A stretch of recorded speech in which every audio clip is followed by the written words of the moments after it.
Hello there. End of a chilly week, hence the rather fetching.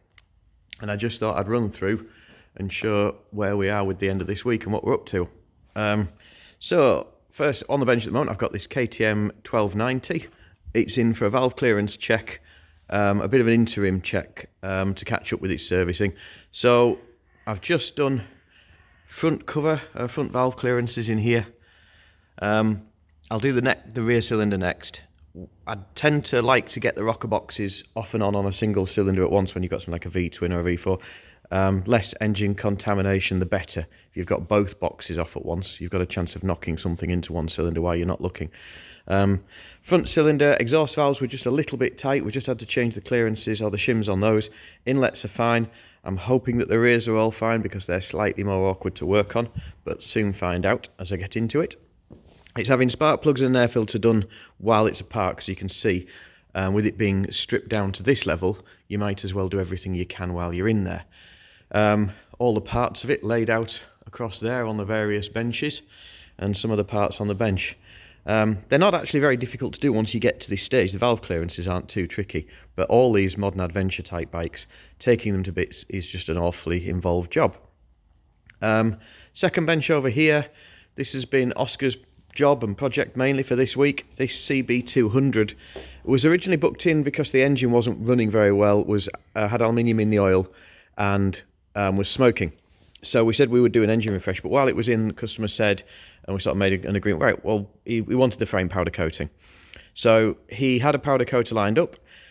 He asked me if I could just strip it to the bare bones, so he could send it all away, bring it back, and then we could rebuild it when the engine was done at the same time. So that's where we've been. All the frame has been powder coated. We got frame, swinging arm, centre stand, side stand, all the little bits and pieces that just stick out, chain guard. It all just looks much tidier. He doesn't want a concourse bike, he wants a bike that he can run and ride.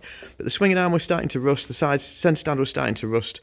A good opportunity to get it all done, get it all coated so it sort of future-proofs it a bit.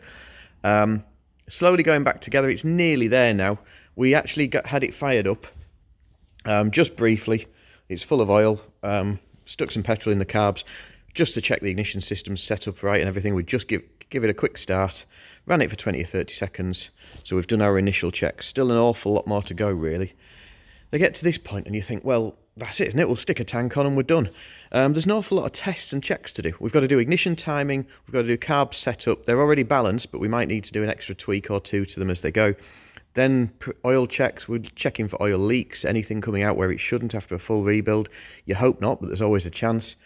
Oil pressure, we want to make sure the top end's getting oil, so we'll run it, we'll pop the valve caps off, we'll recheck the valve clearances, and then so you can see how involved it is once it's got going. It isn't just a case of fire it up, oh, we're away, and send it back out the door. And then test riding. We'll do, if we can, if the weather's good, 4 or 5 miles around the local loops and make sure it's right. Come back, again, spot for any oil where it shouldn't be, that sort of thing. The reason it had got a problem, this is the old cylinder head. We've actually had to put a new cylinder head in it, and we've put new valves in that as well.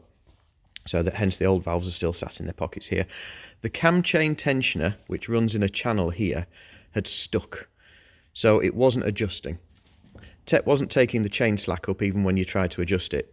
So the chain had got slacker and slacker, and it had actually cut a groove in the cylinder head. And if I can get a torch on this, I might be able to see it. Yeah, the torch doesn't help very much, does it? Thought it would have done. Anyway, so yeah, that area there, which is damaged, has been cut away by the chain.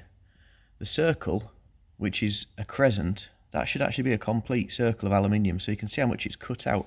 All by this right hand side here, you can see what's been cut away. That was where the aluminium was coming from that was in the engine oil. The filter, the centrifugal filter, was full of it as well. So it's been doing that for a very long time, slowly but surely. It was going to destroy itself, so we caught it in time, really. We've cleaned out, we've had to do an awful lot of remedial work in the engine to make sure that it's right to go. But luckily the major components hadn't suffered. So that'll be the start of next week. The KTM will be done. The 200 will be done. I would expect both of these to be out and ready by Monday or Tuesday. The workshop in the background is a little bit full. we have an awful lot of work in at the moment.